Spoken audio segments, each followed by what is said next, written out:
जाए मिसेस कैसमैन। ओह, आपको लगी तो नहीं? आपको ये भटकाना आर्किटेक्ट छोड़ देनी चाहिए। तो फिर अंदर आ जाइए मिस्टर ब्राक। क्या मुसीबत है मिसेस कैसमैन, आपका मन अभी तक इस खेल से नहीं भरा। आप किस चीज पर गोले डाल रही हैं? हाँ?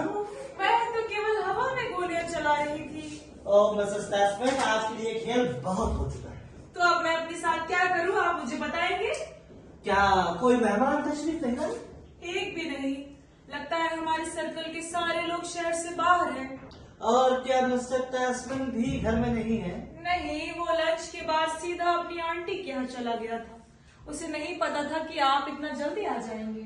हाँ, ये मेरी मूर्खता ही थी, मुझे पहले क्यों नहीं सूझा? मूर्खता?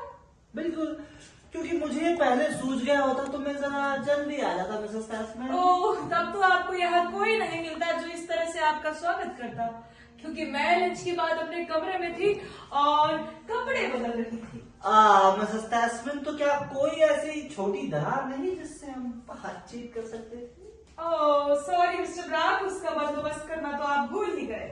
हाँ, ये मेरी एक और मूर्खता थी मिसेस कैसमैन। हाँ खैर, बैठिए, हम इंतजार करेंगे कैसमैन के आने का। ओह बिल्कुल मिसेस कैसमैन, मेरे पास बहुत वक्त है।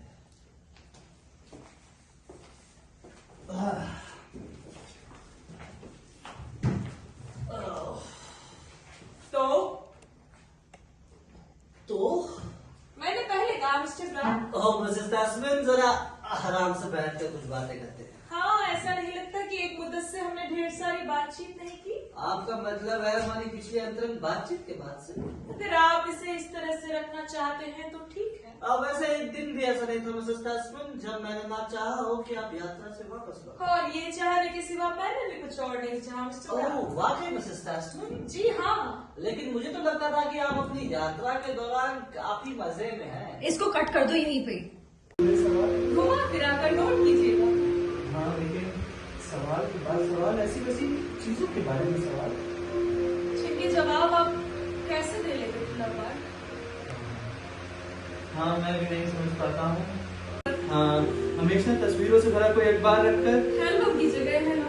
हाँ मेरा, जहाँ मैं तुम्हारे सामने सब कुछ कबूल कर लेता था, अपने बारे में बताता था वो सारी बातें उस समय कोई नहीं जानता था।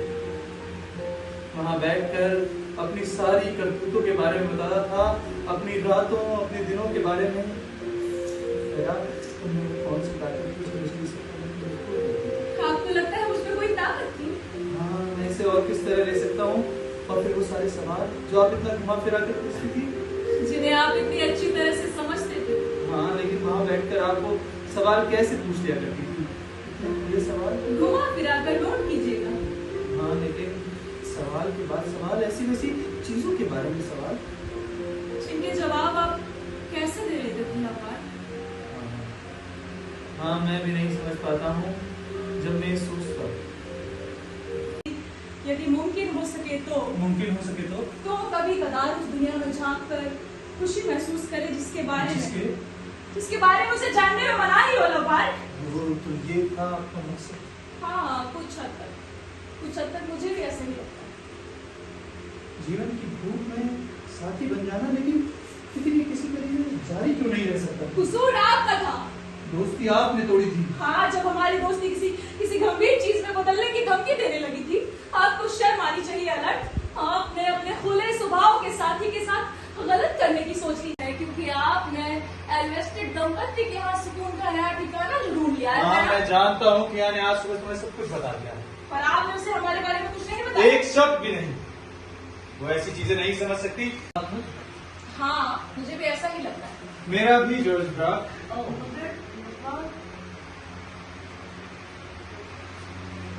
तो आप भी हमारे साथ चल रहे हैं? जी हाँ। ये तो बहुत अच्छी बात कही आपने, लेकिन हेड आप फिर मिसेस एल्वेस्टेड घर कैसे जाएंगे डियर? हो डियर, हम कुछ न कुछ इंतजार करेंगे। मिसेस एल्वेस्टेड को मैं घर छोड़ दूंगा। रात 10 बजे चलेगा? हाँ, फिर मैं रात के 10 बजे तक तुम्हारा यही इंतजार करूंगी लगता। ओ तो फिर ये जलसा रवाना हो रहा है सज्जनों। हम वहाँ खूब मजे करेंगे, जैसा कि हसीन औरत का कहना है। और ये हसीन औरत आप पर वहाँ बिना मौजूद रहे, निगाहें टिका कर रखी। और मैं इस हसीन औरत को ऐसा करने की बिल्कुल सलाह देता हूँ। कितना खुश होगी हमारी खुशी में, है ना? और कर दिया है। शांत हो, खड़ी हो। जरा जरा सोचो, जब यूलिया आंटी को पता चलेगा कि मैंने जॉर्ज के खातिर अलर्ट की पांडुलिपि को जला दिया है। हेडा, अभी तुम जॉर्ज की पांडुलिपि के बारे में मत सोचो, तुम आराम करो। मैं यूलिया के पास जाकर आता हूँ और उन्हें खुशखबरी देकर आता हूँ। मुझे नहीं पता था कि नौजवान बचाना चाहते हैं, है ना? मिसेस कास्मिन, आपको ऐसा सोचने की जरूरत नहीं। जो भी हो, आखिरकार मैं आपकी मर्जी और आपकी मांगों के अधीन बच रही हूँ, यानी कि एक गुलाम। कभी नहीं ये विचार सहन कर पाना भी मेरे लिए असंभव है। इससे तो बेहतर होगा कि मैं अपने जीवन को ही नष्ट कर लूं। मिसेस कास्मिन, लोग अक्सर ऐसा कहते